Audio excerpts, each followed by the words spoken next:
हम डिस्कस कर रहे हैं नॉर्मन जी के द्वारा लिखित पुस्तक सकारात्मक सोच की शक्ति।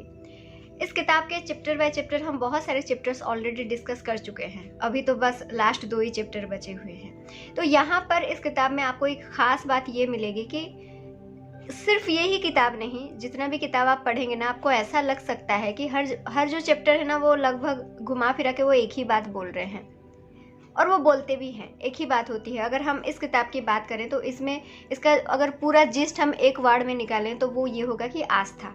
आप अपने आस्था और विश्वास को बनाए रखें, वो जितना ज़्यादा बढ़ेगा आपकी सारी प्रॉब्लम, सारी नेगेटिविटी धीरे धीरे कम होती जाएगी। हर चीज़ की सॉल्यूशन आस्था ही होती है, ठीक है।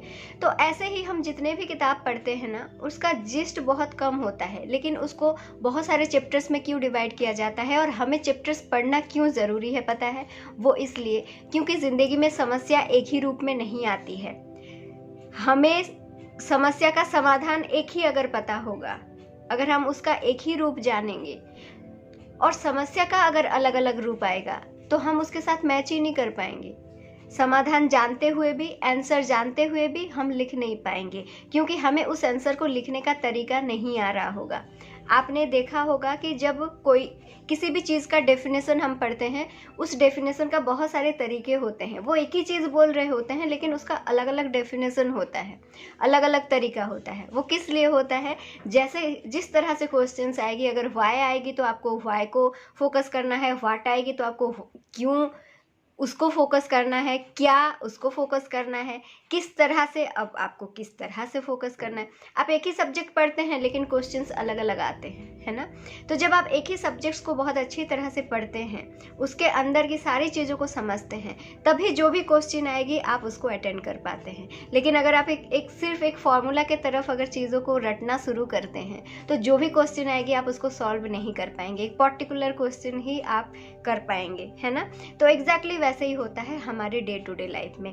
समस्याएं एक ही रूप में नहीं आती, वो अलग अलग रूप में आती हैं। तो जब हम अलग अलग चैप्टर्स को पढ़ते हैं तो ज़िंदगी के अलग अलग तरीके हम सीखते हैं, समस्याओं के अलग अलग तरीके सीखते हैं, और उन समस्याओं के साथ मैच करके उसको हम किस तरह से जीता जाए, पर्टिकुलर समस्याओं को लेके यहाँ पर इन किताबों में एग्जाम्पल दिया जाता है, प्रैक्टिकल एग्जाम्पल दिया जाता है, और राइटर यहाँ पर बहुत सारे एक्सपीरियंसेस शेयर कर रहे हैं। तो ऐसे अगर आप हर चैप्टर को पढ़ते हैं तो आप ज़िंदगी की बहुत गहराइयों को समझ पाते हैं, जिसकी बदौलत जो भी समस्याएं आएगी आप उसको बहुत अच्छी तरह से अपनी समझ के साथ उसको सुलझा सकते हैं और ज़िंदगी में आगे बढ़ सकते हैं। इसीलिए दोस्तों, बुक के थ्रू ज़रूर जाइए, हर चैप्टर के थ्रू जाना बहुत ज़रूरी है। सिर्फ बुक समरी काफ़ी नहीं है, ये हम मानते हैं, ठीक है। चलिए मैं अपना इंट्रोडक्शन देती हूँ। मेरा नाम अनिमा है, मैं एक लॉ ऑफ अट्रैक्शन कोच हूँ। उसके साथ साथ मुझे बुक्स पढ़ना बहुत पसंद है।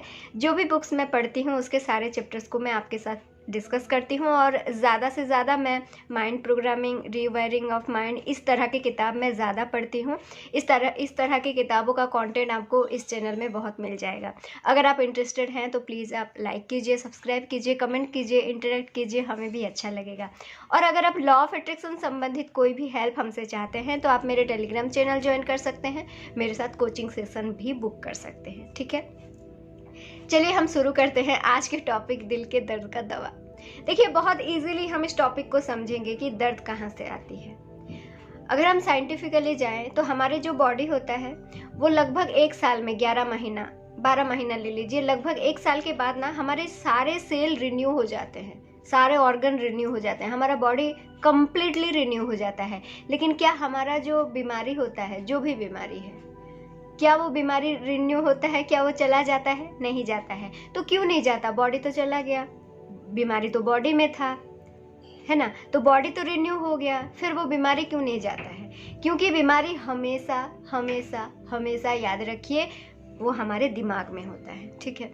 तो जो भी, और ज़्यादातर अगर हम दिल की बात करें तो जब भी हम चीज़ों को पकड़ के रखते हैं तो दर्द हमें ज़्यादा होती है। चाहे वो आपके पास्ट हो, चाहे कोई रिलेशनशिप हो, पास्ट बहुत एक ख़राब एक्सपीरियंस हो, जो भी चीज़ पास्ट यानी कि 5 साल पहले की बात हो सकती है, 10 साल पहले की बात हो सकती है, कल की बात भी हो सकती है। हमें प्रेजेंट में जीने की आदत नहीं है। हम हमेशा या तो येस्टरडे के बारे में सोचते हैं या तो टुमारो के बारे में सोचते हैं, और दोनों के बीच में, ये जो कल के बीच में हमारा आज खराब हो जाता है। ज़्यादातर हम अपने पास्ट को ही जीते हैं, क्योंकि बहुत दिनों से हम उस पास्ट को जीते आ रहे हैं, तो हमें आदत हो गई है पास्ट को जीने की, तो चीज़ों को हम छोड़ना नहीं चाहते। सबसे पहली बात तो ये है।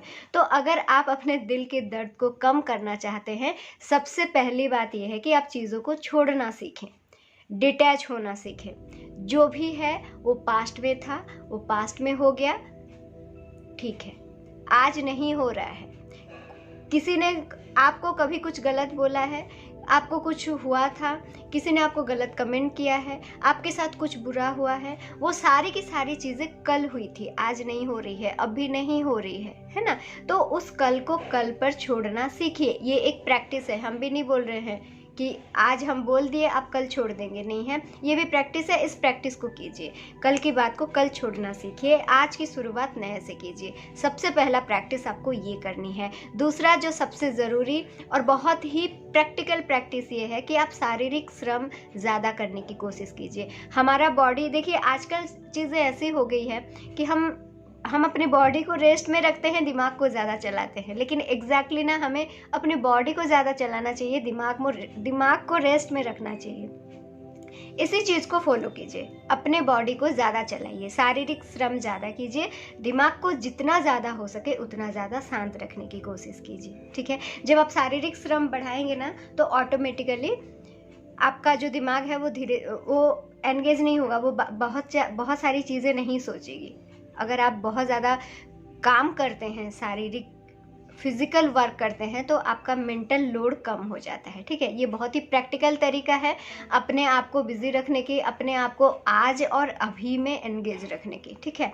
दूसरा चीज़ ये है, बहुत ही सिंपल बात ये है कि हमें लगता है, हमें शुरू से बोला जाता है कि रोना मत, रोना अच्छी बात नहीं होती, लोगों को दिखाना नहीं चाहिए।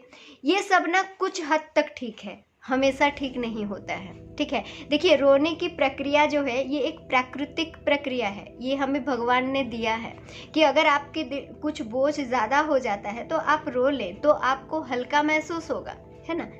तो आप उस चीज़ को यूज कीजिए, उस रोने वाला जो प्राकृतिक ब्लेसिंग हमें मिला है, जो नेचर से जो ब्लेसिंग हमें मिला है, उसको यूज कीजिए। और हाँ, ऐसा नहीं है कि हमेशा रोते रहिए, इसको आदत मत बनाइए, या फिर चीज़ों को बहुत ज़्यादा सोच के आप उसको एग्जैजरेट करके रोना, ये गलत बात है। लेकिन अगर आपके मन खुद ब खुद भारी हो जा रहा है, कोई चीज़ें हो रही है और आप अकेले हैं, आराम से थोड़ा सा रो लीजिए, कोई टेंशन नहीं है। और हाँ, मेरी एक सलाह मानिए, दूसरों के सामने नहीं रोइएगा, अकेले में रोइएगा, वो सही होता है, ठीक है।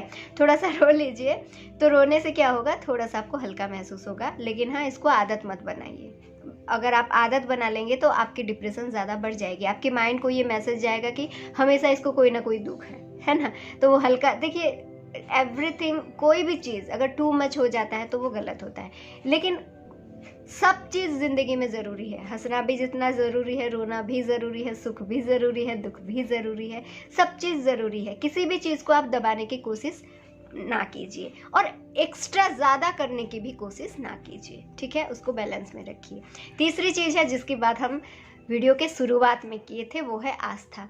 जितना ज़्यादा आपके अंदर आस्था और विश्वास की शक्ति बढ़ेगी, आपके दिल से सारे बोझ हल्का होना शुरू हो जाएंगे। और ये आस्था कैसे बढ़ाना है, विश्वास कैसे बढ़ाना है, इसके बारे में हमने बहुत सारे चैप्टर्स में बात किए हुए हैं, आप हमारे बाकी के वीडियोस देख सकते हैं। एफर्मेशन, विजुअलाइजेशन, सेल्फ कॉन्सेप्ट, इसके ऊपर आप कॉन्फर्म हो सकते हैं। अगर कहीं पर भी आपको प्रॉब्लम आ रही है, अपने माइंड को रिवर्ट करने में प्रॉब्लम आ रही है, या फिर अगर आप चाहते हैं कि एक हायर फ्रिक्वेंसी में आप हमेशा रहें, उसके लिए क्या रिचुअल होना चाहिए, अगर इन सारी चीज़ों पर अगर आप इंटरेस्ट रखते हैं, मेरे से सीखना चाहते हैं, तो मैं वेलकम करती हूँ मेरे कोचिंग सेशन में, ठीक है। तो चलिए, किताब के थ्रू तो ज़रूर जाइए। किताबों में और बहुत सारे स्टोरीज़ हैं छोटे छोटे, उनसे आपको बहुत कुछ सीखने को मिल जाएगा। तो किताब के थ्रू ज़रूर जाइए। वीडियो के साथ और मेरे साथ हमेशा बने रहिए। मिलते हैं हम अपने लास्ट चैप्टर में, जो कि इस किताब का लास्ट है, ठीक है। तो नेक्स्ट मिलते हैं। Till then bye bye, thank you so much.